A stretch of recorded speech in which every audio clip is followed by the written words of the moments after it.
জালিয়াতি, শোষণ নীতি, পেট নীতি আর দুর্নীতি, এ সকল মিলিয়ে হলো বর্তমানের রাজনীতি। জালিয়াতি, শোষণ নীতি, পেট নীতি আর দুর্নীতি, এ সকল মিলিয়ে হলো বর্তমানের রাজনীতি। কথায় কাজে মিল নেই যার, তাহার মুখে নেই নীতি। রাজনীতি রাজনীতি ধোঁকাবাজের রাজনীতি, রাজনীতি রাজনীতি ধোঁকাবাজের রাজনীতি। কিছু ভালো তো আছে, না থাকলে কেন দুনিয়া থাকে? কথা বল না। দেখো জনগণের লাগিয়া নেতার কলিজা পেটে যায়, তাই গরিবের রিকশায় চলে না, পাজেরোতে যায়। জনগণের লাগিয়া নেতার কলিজা পেটে যায়, তাই গরিবের রিকশায় চলে না, পাজেরোতে যায়। এসির মধ্যে বসে নেতায় দুঃখের কথা কয়, এসির মধ্যে বসে নেতায় দুঃখের কথা কয়। আবার সাদ্দাতের বেহেশত গড়ার স্বপ্ন দেখে দিন রাতি। রাজনীতি রাজনীতি ধোঁকাবাজের রাজনীতি, রাজনীতি রাজনীতি ধোঁকাবাজের রাজনীতি। ক্ষমতা পাইছেন, আমি আপনাদেরকে বলবো, আমি আমারও কইতেছি, এতদিন তো আমারে কই না, এখন আমারও পাওয়া লাগে। যারা ক্ষমতা পাইছেন লাফায়েন না মিয়া, বরঞ্চ জনগণ আপনাকে ভোট দিয়ে নির্বাচিত করেছে, অথবা আপনি যেমনি পারেন তেমনি হইছেন। এবার একটু মূল্যায়ন করার চেষ্টা করেন, জনগণের কাছে যান, জনগণের মনের কথাগুলো শ্রবণ করার চেষ্টা করেন, জনগণের খেদমত করেন। পৃথিবীতে ক্ষমতাটাও জান্নাতে যাওয়ার কারণ হবে আপনার জন্য। আর আপনি উল্টা লাইনে চলবেন, আপনার ধাক্কায় এই জনগণই জাহান্নামে দিবে। ঠিক কিনা জোরে বলো? আলহামদুলিল্লাহি রাব্বিল আলামিন। ভুলে গেছেন মনে হয়? আমি কিন্তু পয়েন্ট ভুলি না, ঘুরে গেলে আবার পয়েন্টে দাঁড়াই, কারণ মেইন রোডে বেরোইতে হবে, মাঝে মাঝে গলিতে ঢুকি। আলহামদুলিল্লাহি রাব্বিল আলামিন। নামাজের মধ্যে দাঁড়িয়ে বান্দা যখন বলে আলহামদুলিল্লাহি রাব্বিল আলামিন, আমার মালিক চমৎকার করে উত্তর দেয়, হামিদানি আবদি, আমার বান্দা আমার বড় প্রশংসা করেছে। বান্দার সাথে আমার মালিকের কথা হয় সুবহানাল্লাহ, আওয়াজ করে চিল্লাবো। বান্দার উত্তর শুনে এখন মজা লাগছে, আমরা উত্তর পাই না কেন? আমাদের তো সেই কান নাই, আমাদের কানের মধ্যে গুনাহ করতে করতে করতে করতে ছিদ্রের মধ্যে ময়লা ধরে গেছে। এই জন্য সব আওয়াজ আমাদের কানে ঢোকে না। যাদের কান পরিষ্কার ছিল, গুনাহ করে নাই, গুনাহের ময়লা যাদের কানে ঢোকে নাই, আমার মালিক উত্তর দিত, উত্তরগুলো ক্লিয়ার তারা শুনতে পাইতো।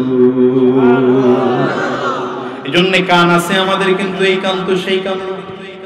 চোখ আছে আমাদের, কিন্তু এই চোখ তো সেই চোখ না। লাহুম কুলুবুল লা ইয়াফকাহুনা বিহা, আল্লাহ কয় ওদের অন্তর আছে, কিন্তু অন্তর দিয়ে অনুধাবন করতে পারে না। চোখ আছে, আয়ুনুন লা ইউবসিরুনা বিহা, চোখ আছে, চোখ দিয়ে দেখতেও পায় না। কানও আছে, কিন্তু কান দিয়ে শোনেও না। লাহুম আযানুন লা ইয়াসমাউনা বিহা, কান আছে, কান দিয়ে শোনেও না। এদের পরিণাম কি? আল্লাহ তাআলা নিজেই বলতেছেন, উলাইকা কাল আনআম বাল হুম আযাল। এগুলো চতুষ্পা জন্তুর মতো। যেমন গরু আছে, গরুর কান দিয়ে সব জিনিস শুনতে পায় না, গরুর জবান আছে, কথা বলতে পারে না, গরুর মেধা আছে, মগজ ঠিক আছে, কিন্তু মগজ দিয়ে চিন্তা শক্তি গরুর মধ্যে নাই। তোমার আমার মাথার মগজ আছে, কিন্তু মগজ দিয়ে চিন্তা শক্তি নাই। কান আছে, কান দিয়ে কোনোদিন ওয়াজ শুনতে চায় না, কোরআন তিলাওয়াত শুনতে চায় না। কান দিয়ে গান শুনে, কত সুন্দর করে গান শুনে, আবার তালে তালে তাল মেলায় নাচে, আবার হুজুর বলছে এই গানে তো অনেক মজা। এই কপাল পোড়া বান্দা, তোমার কপাল যে কবে পড়ে গেছে তোমার খবর নাই। ওই কান দিয়ে যদি একটু কোরআন তিলাওয়াত শুনতা, ওই কান দিয়ে যদি হামদ শুনতা, নাআত শুনতা, ওই কান দিয়ে যদি আল্লাহর কালামের তিলাওয়াত শুনতা, তোমার জীবনটা পরিবর্তন হয়ে যেত, তোমার কপালটা পরিবর্তন হয়ে যেত। দুনিয়ার জীবনে যতদিন বাঁচতা সম্মানের সাথে বাঁচতে পারতা, দুনিয়ার থেকে যখন বিদায় নিতা, আল্লাহর জান্নাতের মেহমান হয়ে বিদায় নিতে পারতা। বান্দা নামাজের মধ্যে দাঁড়িয়ে পড়ে আর রহমানির রহিম পড়েন না, আর রহমানির রহিম আমার মালিক চমৎকার করে বান্দার আবার জবাব দেয়, আতনা আলাইয়া আবদি, আমার বান্দা আমার গুণকীর্তনের কথা বর্ণনা করলো, আমার বান্দা আমার প্রশংসা করলো। বান্দা এখন নামাজে দাঁড়িয়ে পরের আয়াত পড়তেছেন, মালিকি ইয়াউমিদ্দিন। সবাই কোন না, মালিকি ইয়াউমিদ্দিন। বান্দার সাথে মালিকের কথা হয়, বান্দার সাথে মালিকের কথা হয়। এবার বান্দার দিকে তাকিয়ে আমার মালিক বলতেছেন, মাজ্জাদানি আবদি, আমার বান্দা আমার সম্মানের কথা বর্ণনা করলো, আমার বান্দা আমাকে সম্মান দিয়ে কথা বললো। এবার বান্দা নামাজে দাঁড়িয়ে বলে, ইয়্যাকা না'বুদু ওয়া ইয়্যাকা নাস্তাঈন, একমাত্র তোমারই গোলামি করি, তোমারই কাছে সাহায্য চাই।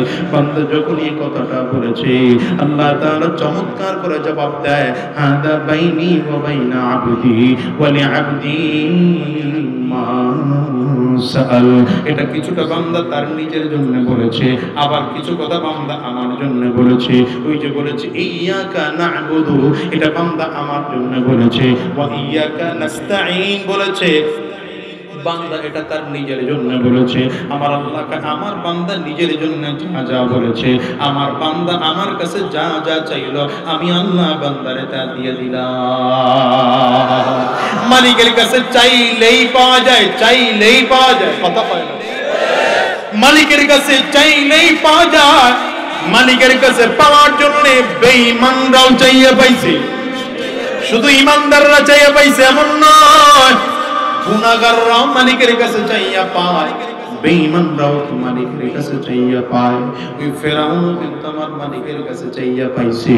ফেরাউনের মতো কাট্টা বেঈমান যদি আমার মালিকের কাছে চাওয়ার পরে মালিক তার চাহিদা পূরণ করেন, ওরে বান্দা তুমি আর আমি তো মালিকের কত প্রিয়, একটু না একটু হলেও তো 5 ওয়াক্ত মালিকের কুদরতি কদমে সিজদা করি।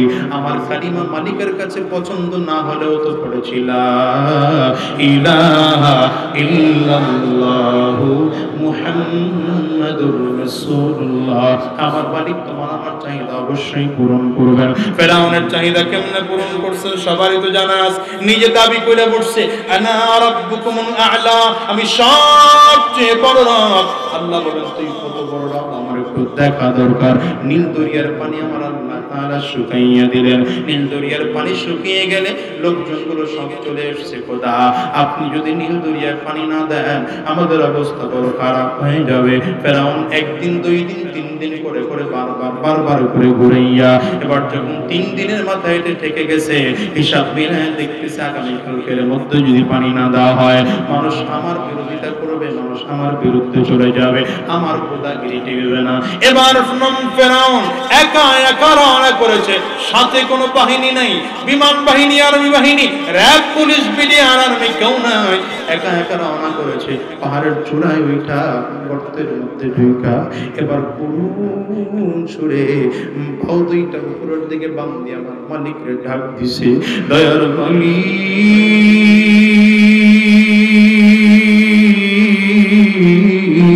আমি ভালো করে জানি তুমি আমার আসল। ফেরাউনের মতো কাট্টা কাফির মালিকরে ডাক দেয়, আল্লাহ আমি আসলে রব না, আমি আসলে রব না, আমি ভণ্ড, এটা আমি নিজেও ভালো করে জানি, তুমি আমার রব, তবে আমার খোদাগিরি আমি একা টিকে রাখতে পারবো না। এই মুহূর্তে তোমার কুদরতি নজর দরকার। আয় আল্লাহ আমি আমার খোদাগিরি টিকে রাখতে পারতেছি না। আমার খোদাগিরি যদি টিকে রাখতে হয় তোমার কুদরতি হাত, তোমার কুদরতি সাহায্য এবার লাগবে। নীল দরিয়ায় পানি দিয়া দাও। সারাটা রাত ফেরাউন দোয়া করেছে, ফেরাউন দোয়া করেছে, দোয়া করে সকালবেলা পাও দুইটা দিকে খুলে ফেলছে। কাঁদতে কাঁদতে চক্ষু দুইটা লাল হয়ে গেছে, চক্ষু ফুলে গেছে। হঠাৎ করে সকালবেলা পাহাড়ের চূড়া থেকে বের, গর্তের থেকে বের হইয়া পাহাড়ের চূড়ায় ওইটা তাকাইয়া তাকাইয়া দেখে নীল দরিয়ার মধ্যে পানি থই থই থই থই করতেছে। ফেরাউন আল্লাহর কাছে বলে, আল্লাহ আমার খোদাগিরি টিকা রাখছো, তোমার কাছে শুকরিয়া। এটা দুনিয়ার মুসলমান একটু হিসাব মিলা। আমার মালিক তো আম ভাবে বলেছেন, উদুনি আস্তাজিব লাকুম, আমার মালিক তো আম ভাবে বলেছেন ঈমানদারদের জন্যই শুধু বলেন নাই, বেঈমানদেরকেও বলেছেন, কাফিরদেরকেও বলেছেন, মুশরিকদেরকেও বলেছেন উদউনি আস্তাজিব লাকুম। রে গোলাম, মুসিবতের মধ্যে পড়ে গেছো, বিপদের মধ্যে পড়ে গেছো, আমি আল্লাহর কাছে বল, আমি আল্লাহর কাছে বললে আমি আল্লাহ তোর ডাকের সাড়া দেব। ওরে মুসলমান, দুনিয়ার মানুষের কাছে না চাইবা তো আল্লাহর কাছে চাইবা, দেখবা আমার মালিক এমন দেওয়া দিবেন, কোথা থেকে দিবেন তোমার খবর থাকবে না। চাইতে হলে চাইবো কার কাছে? চিল্লায় জুড়ে আওয়াজ করে কাও, হাতটা আঙ্গুলটা উঁচা করে বলো, চাইতে হলে যাবো কার কাছে?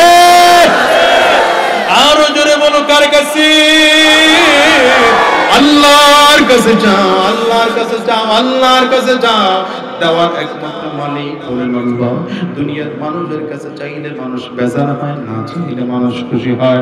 আল্লাহর কাছে না চাইলে আল্লাহ বেজার, চাইলে আমার মালিক খুশি।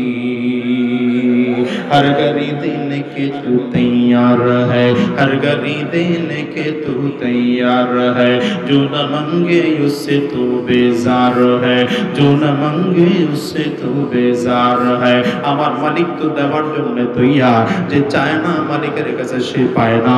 আমার মালিকের কাছে নামাজের মধ্যে দাঁড়াইয়া চাও। এখন আমার মালিক বলেন ওয়ালি আবদি মা সাল, আমার বান্দা আমার কাছে যা চাইলো আমি আল্লাহ বান্দারে দিয়ে দিলাম। এখানেই শেষ নয়, বান্দা এখন বলতেছেন ইহদিনাস সিরাতাল মুস্তাকিম, কন্না ইহদিনাস সিরাতাল মুস্তাকিম, সিরাতাল্লাযীনা আন'আমতা আলাইহিম গায়রিল মাগদুবি আলাইহিম ওয়ালাদ-দাল্লিন।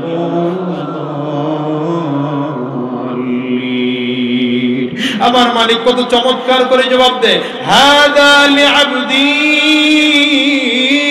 ওয়া লিআবদি মা সাল। এটা বান্দা তার নিজের জন্য চাইছে।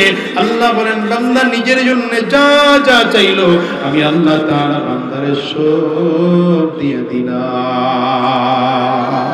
বান্দা চাইতে হলে কার কাছে চাইবা? জোরে কও, আঙ্গুলটা উঁচা করে চিল্লে জবান খুলে একটা জোরে ডাক দাও আল্লাহ, আরো জোরে ডাক দাও আল্লাহ, চিল্লে আরো জোরে ডাক দাও আল্লাহ। দেওয়ার মালিক কে? সন্তান নাই, দেওয়ার মালিক কে? বাড়ি নাই, গাড়ি নাই, দেওয়ার মালিক কে? টাকা নাই, সম্মান ইজ্জত নাই, দেওয়ার মালিক কে? দুনিয়ার ক্ষমতা নাই, দেওয়ার মালিক কে? জোরে আওয়াজ করে কও। এই জন্য চাইবা কার কাছে? জোরে বলো। হিসাব মিলে দেখো, দুনিয়ার মধ্যে আমরা মালিকের কাছে চাইতেই পারি নাই। এখানে যেই মানুষগুলোর 30 বছর বয়স, হিসাব মিলায় দেখেন 30টা বছরই আপনি আর আমি পথদিনই রাস্তায় কাটিয়েছি। যাদের বয়স 80 বছর, হিসাব মিলায় দেখেন 80টা বছরই উল্টো রাস্তায় কাটাইছি। মালিক যদি আমার হিসাব নেন, আমার হিসাব দেওয়ার মতো সুযোগ নেই। আমার মালিক তো বহুত দূরের হিসাব। আমি নিজেই যদি আমার নিজের হিসাব নিতে চাই, নিতে পারবো না। আমার হিসাব আমি নিজেই দিতে পারবো না। এই জন্যই তো নবী বলেন হাসিবু ক্বাবলা আন তুহসাবু। তোমার মালিকের সামনে দাঁড়াইয়া হিসাব নেওয়ার আগে আগে নিজে হিসাবটা নিজে একবার নিয়ে নাও। আমি সকাল থেকে কয়টা মিথ্যা কথা বলেছি, আমি জীবনে কতবার ঘুষ খাইছি, জীবনে কতবার সুদ খাইছি, জীবনে কত মিথ্যা কথা বলেছি, এক একটা বার করে হিসাব নিলাম। দেখবা একটা সময় নিজের চোখ দিয়ে অটোমেটিক পানি বের হবে, একটা সময় দিল নরম হয়ে নিজের প্রতি নিজের ঘৃণা তৈরি হবে, কান্না চলে আসবে। এই সময় বান্দা মালিকের কাছে তাওবা নসিব হবে। শয়তান আমাদেরকে বারবার করে ভুলাইয়া রাখে। শয়তানের ভুলানো কাজ থেকে দিনের রাস্তায় আসার জন্যই এরকম ওয়াজ মাহফিল, আসার জন্যই আমার মাদ্রাসা, আসার জন্যই মসজিদ, আসার জন্যই আলেম ওলামায়ে কেরামদের খানকা, হক্কানি পীর মাশায়েখদের খানকা, তামা জামাতে তাবলীগের হক্কানি খানকা। হে মুসলমান, এদের কাছে বেশি বেশি আসা দরকার। কোরআন তেলাওয়াত করলে দিল পরিবর্তন হয় কি হয় না? জোরে কও। ওলামায়ে কেরামদের কাছে গেলে দিলের পরিবর্তন হয় কি হয় না? আওয়াজ করে বলো। মসজিদের মধ্যে গেলে দিলের পরিবর্তন হয় কি হয় না? আওয়াজ করে চিল্লায়। এই জায়গাগুলোতে বেশি থাকতে হবে, বেশি যাইতে হবে। মসজিদে বেশি যাও, মাদ্রাসায় বেশি যাও, দ্বীনি কাজে বেশি যাও। তুমি নিজে হাফেজ হইতে পারো নাই, বাচ্চাটাকে হাফেজে কোরআন বানাও। এক সপ্তাহ পরে একদিন যখন ছুটি গেছে, শুক্রবারটা তোমার বাচ্চারে ডেকে তোমার পাশে দাঁড় করাও, একটু মধুর কণ্ঠে তোমার বাচ্চাটাকে তিলাওয়াত করতে বলো। দেখবা বাচ্চা যখন কোরআনুল কারীম তিলাওয়াত করবে দিলটা নরম হয়ে যাবে। ওই আরব দেশের এক রাজার ছেলে, নাম হচ্ছে মুসা বিন মুহাম্মদ। টাকা পয়সার কোনো অভাব ছিল না, বাদশার সন্তান, আরামায়েশের কোনো অভাব ছিল না, কিন্তু জীবনের চারিটা জীবন নষ্ট করেছে নাচ গানের পিছনে, ড্যান্সের পিছনে, দুনিয়ার আরামায়েশের পিছনে। এমন কোন রাত এই যুবকের বাকি ছিল না যেই রাতের নর্তকী দিয়ে নাচাইতো না। নিজের আলাদা করে কামরা রাখা ছিল, আলাদা বাড়ি ঘর বানানো ছিল, আলাদা বাংলো তৈরি করা ছিল, যেই বাংলোর মধ্যে নর্তকীদেরকে নিয়ে ভালো করে নাচাইতো, গান বাজাইতো, গানের তালে তালে নিজেও নাচতো। প্রতিটা রাত এমন করে নাচাইয়া শেষ সময় মদ পান করে মাতাল হয়ে যা মনে চায় তাই করতো, জিনা ব্যভিচারে লিপ্ত থাকতো।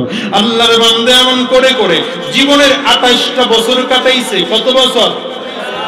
28 বছর করে রাত গভীর নর্তকীগুলো নাচের তালে তালে, গানের তালে তালে, বাজনার তালে তালে নাচতেছে। হঠাৎ করে যুবকের কানের মধ্যে আওয়াজ চলে গেছে, কে যেন মধুর কণ্ঠে আমার মালিকের কালাম তিলাওয়াত করে।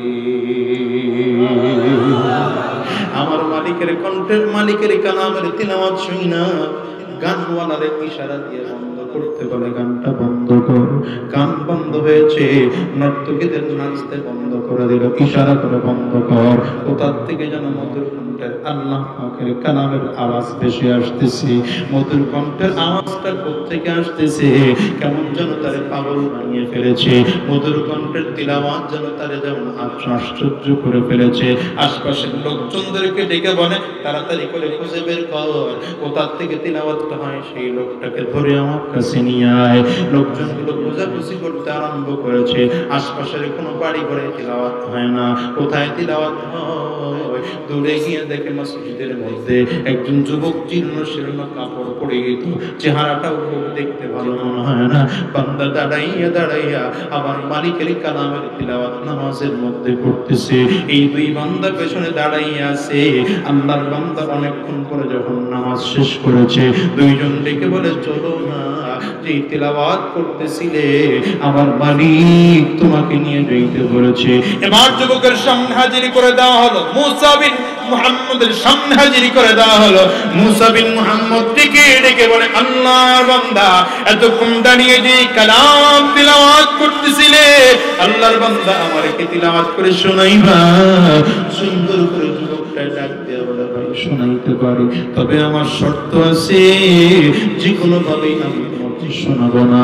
যদি শুনতে হয় সুন্দর করে গোসল করে পাক পবিত্র হতে হবে, পবিত্র কাপড় পরিধান করতে হবে, জায়নামাজের মধ্যে কিবলামুখী হয়ে বসে যেতে হবে। নরমাল এই ঘরে নয়, যে ঘরটা পবিত্র, মনটা পবিত্র ঘরের মধ্যে বৈশা তিলাওয়াত শোনাবো।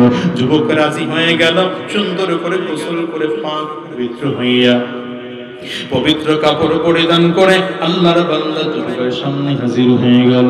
এইবার যুবক মালিকের তিলাওয়াত আরম্ভ করেছেন, মালিকের কালামের তিলাওয়াত করতে আরম্ভ করেছেন।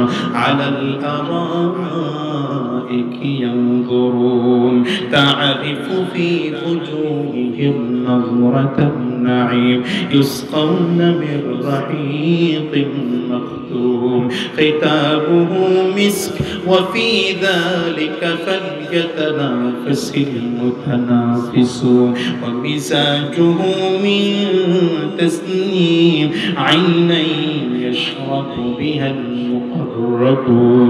আল্লাহর বান্দা তিলাওয়াত করতেছে, তিলাওয়াত করতেছে, তিলাওয়াত করতেছে, তিলাওয়াত শুনেই যেন চোখের পাজনকে চোখ দিয়ে পানি বের হতে আরম্ভ করেছে। তিলাওয়াত যখন শেষ হয়ে গেল, যুবক এবার ডেকে বলে, আল্লাহর বান্দা তিলাওয়াত করে শোনাইলা, এর অর্থগুলো কি আমারে বইলা কি শোনাইবা? এবার আল্লাহর বান্দা ব্যাখ্যা করে বলতে আরম্ভ করেছি। এটা আল্লাহ তাআলা জান্নাতি মানুষের বর্ণনা দিয়েছে। কিয়ামতের ময়দানে জান্নাতি মানুষ জান্নাতি চেয়ারের মধ্যে বসা থাকবে, জান্নাতি চেয়ারে বসা ডান দিক থেকে বাম দিকে তাকাবে, নজর ঘোরাবে ডান দিক থেকে বামে, আবার বাম দিক থেকে ডানে, বিভিন্ন নজরে এক এক দিকে ঘোরাবে। তাদের চেহারার দিকে তাকাইলে যেভাবে চেহারাটা বড় চমৎকার। হঠাৎ করে তার সামনে তাসনিম নামের জান্নাতি সুগন্ধি মিশ্রিত জাফরানের চমৎকার পানীয় আল্লাহর বান্দার সামনে তুলে ধরা হবে। কেমন করে তুলে ধরা হবে? আয়াতের তাফসীর বলে শোনায়। আল্লাহর বান্দা চেয়ারে বসা থাকবে, চেয়ারে বসা থাকবে, হঠাৎ করে তাকাইয়া দেখবে পেছন দিক থেকে এই চেয়ারের বরাবর থেকে ডান কাঁধের এখান থেকে একটা হাত ঢুকতেছে। আমার নবী বলেন হাতটা কত সুন্দর, এই হাতের মধ্যে চামড়া আছে, চামড়ার মধ্যে রগ আছে, রগের মধ্যে রক্ত কণিকা আছে, রক্ত কণিকাটা ক্লিয়ার দেখা যায়। এত সুন্দর এই আল্লাহর বান্দির হাত। একটা হাত ঢুকবে, হাতের মধ্যে পেয়ালা থাকবে, পেয়ালাটা আমার স্বর্ণের পেয়ালা, স্বর্ণের পেয়ালার মধ্যে মতি খোঁচন করা থাকবে, ওই স্বর্ণের পেয়ালার মধ্যে জান্নাতি পানীয় মিশ্রণ করা থাকবে, ওখানে তাসনিম নামের জান্নাতের সুগন্ধি মিশ্রণ করা থাকবে। চমৎকার পানীয়টা নিয়ে যখন আল্লাহর বান্দির সামনে আসবে, হাতের দিকে তাকাইয়েই মনে করবে হাতটা যদি এত সুন্দর হয়, চেহারা না জানি কত সুন্দর। আল্লাহর বান্দা এবার পেছন দিকে তাকাবে, পেছন দিকে তাকাইলে দেখবে ডান গালের মধ্যে আল্লাহর হুরের নজর পড়বে। এই হুরের দিকে তাকাইলে এত সুন্দর মনে হবে পৃথিবীর সব সৌন্দর্য যদি একটা পাল্লায় রাখা হয় আর একটা গালের সৌন্দর্য যদি আরেক পাল্লায় রাখা হয়, কোনদিন বান্দার সমান হবে না। এই মুহূর্তে আল্লাহর বান্দি ডেকে বলবে, আল্লাহর বান্দা আমার দিকে তাকাইও না, সামনের দিকে তাকাও, দেখো না কত বড় নিয়ামত। আল্লাহু আকবার, চিল্লায় জোরে কও। আল্লাহর বান্দা এবার সামনের দিকে তাকাবে, সামনের দিকে তাকাইলেই দেখবে একজন দুইজন না 70 জন তার দিকে আসতেছে। প্রত্যেকের হাতের মধ্যে স্বর্ণের ট্রে আছে, স্বর্ণের ট্রের মধ্যে স্বর্ণের পিয়ানা আছে। এটার থেকে কি যেন একটা ভুনা নিয়ে আসতেছে, মৌ মৌ গ্রামে মৌ মৌ করতেছে, হালকা হালকা করে ধোঁয়া উঠতেছে। আল্লাহর বান্দার সামনে এসে হাজির করা হবে। কারো হাতের পেয়ালার মধ্যে ভুনা করা কি জানো, আবার কারো হাতের মধ্যে জান্নাতি সুগন্ধি মিশ্রিত শরাব চমৎকার করে সামনে এনে হাজির করা হবে। জিজ্ঞাসা করা হবে এটা কিসের ভুনা? উত্তর দেওয়া হবে মাছের কুলিজা ভুনা। আল্লাহু আকবার, চিল্লায় জোরে আওয়াজ করে বলো। জান্নাতি মানুষের প্রথম মেহমানদারি, প্রথম মেহমানদারি জান্নাতি মানুষকে আল্লাহ তাআলা প্রথম মেহমানদারি করাবেন জান্নাতি মাছের কুলিজা দিয়া। এভাবে করে করে যখন আল্লাহর বান্দার সামনে দাঁড়াইয়া যুবক কথাগুলো বলতেছেন, মুসা বিন মুহাম্মদের চোখ দিয়া টপ টপ টপ টপ করে পানি পড়া আরম্ভ হয়ে গেল, কান্না করতে আরম্ভ করেছে। হঠাৎ করে ডাক দেন, আল্লাহর বান্দা হাতটা বাড়াইয়া দাও, জীবনে কত অন্যায় করেছি, কত গুনাহ করেছি, কত পাপ করেছি, আমার মালিক আমার অন্যায় মাফ করবে কিনা জানি না, হাতটা বাড়ায় দাও, তওবা করব, জীবনের গুনাহ মাফ করব। হাত বাড়িয়ে দিয়েছে, তওবা করে ফেলেছে। আল্লাহর বান্দা বিদায় কইরা দিয়ে ঘরের থেকে একটা ছালার চট কইরা নিজের জামা খুইলা দিয়ে ছালার চট করে বের হয়ে গেছে মসজিদের বারান্দায় গিয়ে জিকির করে। কাঠের একটা কুড়াল নিয়ে মাঝে মাঝে বাগানের মধ্যে ঢুকে আর কাঠ খাইটা খাইটা বাজারের মধ্যে বিক্রি করে। আগের মতো দামি খানাও খায় না মুসা বিন মুহাম্মদ, আগের মতো নর্তকীও না চায় না। ওই পুরো জীবনটাই বাদ, আরামায়েশের জীবনই বাদ দিয়ে ফেলাইছি। এলাকার লোকজন ডাক দেয়, কি রে মুসা, তুই না অন্যায় করতে আগের মতো এখন কেন চলো না? এই যে শক্ত আটার রুটি খাও, কেমন আটার রুটি খাও? মুসা বিন মুহাম্মদ চোখের পানিগুলো ছাইরা ডাক দেয়, আমি মুসলমানের ঘরের সন্তান, কিন্তু জীবনের 28টা বছর আমার মালিক আমি বইলেছিলাম।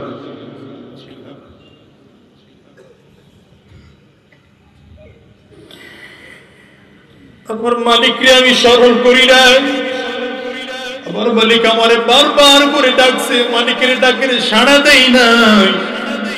পাঁচ ওয়াক্ত নামাজে আমার মালিক ডাক দিয়েছেন হাইয়া আলাস সালাহ, ওর মালিকের সাড়া আমি দেই না।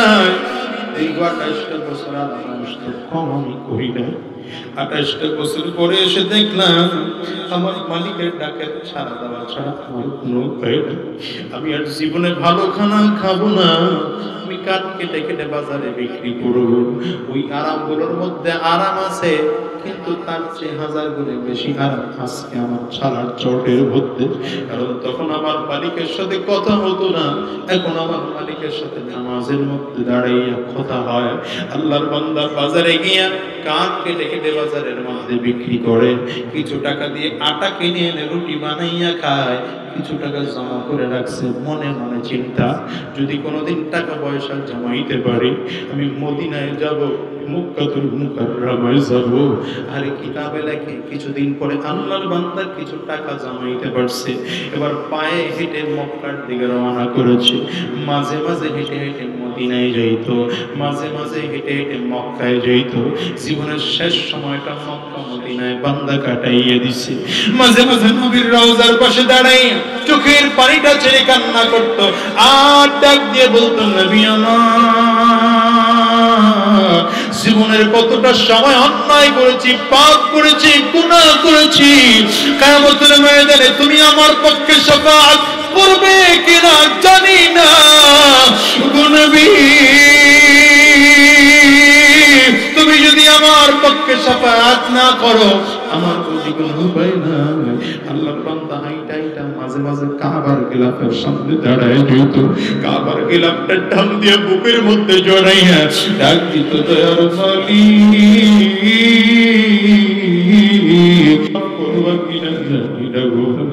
আমার জীবন অন্যায় করেছি, পাপ করেছি, গুনাহ করেছি, আমার গুনাহ তুমি মাফ করবে কিনা জানি না। আল্লাহর বান্দা জীবনের শেষ সময়টা কাটাইছে কিভাবে? কাটাইতে কাটাইতে একদিন হঠাৎ করে মক্কার চত্বরে আল্লাহর বান্দা দুনিয়া থেকে বিদায় হয়ে গেছে। মক্কার বাদশার সিদ্ধান্ত অনুযায়ী মক্কার কবরস্থানে তাকে দাফন করা হলো। আল্লাহর বান্দা এখন মক্কার কবরস্থানে দাফন করা অবস্থা আছে। এই যুবক ভাই, নওয়াখালীর যুবক ভাই, তুমি হিসাব মিলাইয়া দেখো, মরণ তোমারও হবে, মরণ আমারও হবে। আজরাইল তোমার আমার সামনে একদিন হাজির হবেই হবে, না কোনো সন্দেহ আছে? বরং হিসাব মিলাইয়া দেখো, আসার সিরিয়াল আছে, যাওয়ার কিন্তু কোনো সিরিয়াল নাই। আসার সময় আগে দাদা আসে, তারপরে বাবা আসে, তারপরে সন্তান আসে। যাওয়ার সময় মনে হয় বাবা দুনিয়া থাকে, সন্তান দুনিয়া থেকে বিদায় হয়ে যায়, দাদা দুনিয়া থাকে, নাতি দুনিয়া থেকে বিদায় হয়। দুনিয়া হিসাব মিলাইয়া দেখো, দুনিয়া কেউ কারো আপন, কেউ কারো আপন, সবাই সবার পর। পৃথিবীর মধ্যে বাবা মায়ের চেয়ে দুনিয়ায় আপন আর কেউ নাই। করোনার মধ্যে দেখছো বাবা মাও সন্তানের আপন না, কথা কন না কেন? সবাই সবার পর, সবাই সবার শর্ত দেখে বিপদে বললে কেউ সামনে এসে দাঁড়ায় না। মায়ের করোনা হয়েছে, খবর শুনলাম ঢাকার মধ্যে মায়ের করোনা হয়েছে, সন্তান টের পাইয়া নিজের বাসা থেকে বের করে মাকে আলাদা ঘরের মধ্যে নিয়ে তালাবদ্ধ করে রাখছে। মা ওখানে বসে বারবার করে কান্না করে জানালার গ্লাসটা সরায় বাচ্চাটারে ডাক দেয় আর বলে, কলিজার টুকরা সন্তান। মনে হয় কলিজাটা ফাইটা যাবি, আর কথা বলতে পারি না, আমি আর মনে হয় বাঁচবো না, আমি আর মনে হয় বাঁচবো না। করোনা আমার ধৈর্য পালাইছে, একটু আমার কাছে মা হয়ে তুই সন্তানটা বুকের মধ্যে জড়াইব। সন্তানটা দূর থেকে ডাক দেয়, মা গো, আমি জানি তুমি আমার অনেক ভালোবাসো, তোমার চেয়ে ভালো আমাকে কেউ বেশি বাসে না, কিন্তু মা আমার বড় ভয়, তোমার হাতটা যদি আমি ধরি আমারও করোনায় পাইয়া বলবে আমার জীবনের তো দাম আছে। দুনিয়ার কলিজার টুকরা যুবক কোন হায়াতের পিছনে পাগল হয়ে মালিককে ভুলে গেছে। এই দুনিয়াটা ছিল জীবনের না, আজ আছে আগামীকালকে থাকবে, কোনো গ্যারান্টি নাই। আজকে যদি দুনিয়া থেকে বিদায় হয়ে যায়, আগামীকালকে আমাকে মানুষ আর নাম ধরে ডাকবে না, লাশ বলে ডাকবে। তোমার আমার জন্য বড়ই পাতা দিয়ে গরম পানি করা হবে, তোমার আমার জন্য কবর খনন করা হবে, বাজার থেকে কাপড় কিনে আনা হবে, কাপড়টার মধ্যে পেঁচাইয়া মাটি আনা হবে জানাজা করানোর জন্য। ওই দিন কিন্তু কার কত ক্ষমতা চলবে না, কার কত বাড়ি গাড়ি চলবে না, কে কত শক্তিশালী সেটাও কিন্তু চলবে না। এই জন্য মুসলমান, আজকের এই মাহফিলটা তোমার আমার জীবনের শেষ মাহফিল হতে পারে, আজকের এই মোনাজাতটা তোমার আমার জিন্দেগীর শেষ মোনাজাত হতে পারে। নিজের মনটা একটু ভালো করে বোঝাও, এই দুনিয়া আমার বাবা ছিল আজকে না, এই দুনিয়া আমার মা ছিল আজকে না, এই মজলিসে বাবা মা হারানোর মতো মানুষ আছে না? কার কার মা নাই একটু হাত তুলে দেখা, কার বাবা নাই তোমরা একটু হাত উঁচা করে দেখা। আমি আজাদের ঘরে পানা, কত মালিক সম্মান দিয়েছে, টাকা পয়সা কম দেয় নাই, কিন্তু আমার মাকে আর দেখার সুযোগ আমাকে দেয় না। হাত তুলে রাখে, যাদের বাবা নাই, যাদের মা নাই, হাত তুলে রাখে। আশেপাশের যে যুবকরা আছো, এই মানুষগুলোর চেহারা দেখে একটু তাকাও। কারো চোখ দিয়ে টপ টপ করে পানি বের হয়, কারো চেহারাটা লাল হয়ে গেছে, কারো চোখ দিয়ে আবার পানি বের হয়, কারো চেহারাটা লাল হয়ে গেছে। এরা মাকে হারাইছে, বাবারে হারাইছে, এখানে নিজের মাকে হারানোর ব্যথা বুঝে, বাবাকে হারানোর ব্যথা বুঝে। এই মজলিসটার মধ্যে যাদের মা আছে, বাবা আছে, এই যুবকদেরকে ব্যথাটা কোনোদিন বোঝানো যাবে না। যাদের মা না, যাদের বাবা না, এদের অন্তরে কত ব্যথা যুবকদেরকে বোঝানো যাবে না। হিসাব মিলে দেখুন যুবক, দুনিয়া থেকে আজ হোক কাল হোক বিদায় যেহেতু নেওয়াই লাগবে। মালিককে ডাকলে মালিকটাকে সাড়া দিতেও চায় না, কারণ গুনাহ দিয়ে জিন্দেগিটা ভরা। এই চোখ দিয়ে কত গুনাহ করছি, নিজের হিসাব নিজে মিলাও। এই হাত দিয়ে কত গুনাহ করেছি, নিজের হিসাব নিজে মিলাও। ব্রেন দিয়ে কত গুনাহ করেছি, নিজের হিসাব নিজে মিলাও। এই কান দিয়ে কত গুনাহ করেছি, নিজের হিসাব নিজে মিলাও। পাও দিয়ে কত গুনাহ করেছি, নিজের হিসাব নিজে মিলাও। অঙ্গ প্রত্যঙ্গ দিয়ে যা যা গুনাহ করেছি, এই অঙ্গ প্রত্যঙ্গের নিজের দিকে তাকাইলে নিজের হিসাব দেওয়ার মতো সুযোগ দেয়। এই জিহ্বা দিয়ে কত মিথ্যা কথা বলেছি, ওই জিহ্বা দিয়ে আমার মালিককে ডাক দিলে মালিক তো ডাকের সাড়া দেবে না। আমার মালিক যদি ডাকের সাড়া নাও দেয়, আমি মালিকের ডাক বন্ধ করব না। এই চিন্তা করে একটু চিল্লায়া হাতটা উঁচা করে ডাক দাও, আল্লাহ। নিজের জবান অপবিত্র, তারপর মালিকরে ডাকু। মালিক যদি আমার দোয়াটা কবুল করে দেয়, আমি ডাকতে ডাকতে যদি আমার মালিক ডাকের সাড়া দিয়ে দেয়, বড় লোকের দরবারে ভিক্ষুক বারবার করে চাইলে একটা সময় বড় লোক ভিক্ষুকের প্রতি বিরক্ত হয়ে কিছু হইলে বিদায় দেয়। আমি তো গুনাহ করছি, আমার মালিক তো আমার দেখতে পারে না, আমার মালিক তো আমার প্রতি বড় রাগ, কিন্তু আমি আমার মালিকরে এমন ডাকবো, আমার মালিক আমাকে মাফ করে দিবেন। এই বলে একটা জোরে চিল্লায়া ডাক দাও, আল্লাহ। চোখে পানি না আসলে কান্নার ভান ধরে আওয়াজ দিয়ে জোরে ডাক দাও, আল্লাহ। ডানে আর বামে তাকাও, তাকাও, তাকাও। ডানে বামে তাকিয়ে দেখো কার চোখে পানি। এই মানুষটার দিকে তাকিয়ে নিজে ধিক্কার মারো, চিল্লে আবার মালিকরে আবার একটা জোরে ডাক দাও, আল্লাহ। দয়ার মালিক,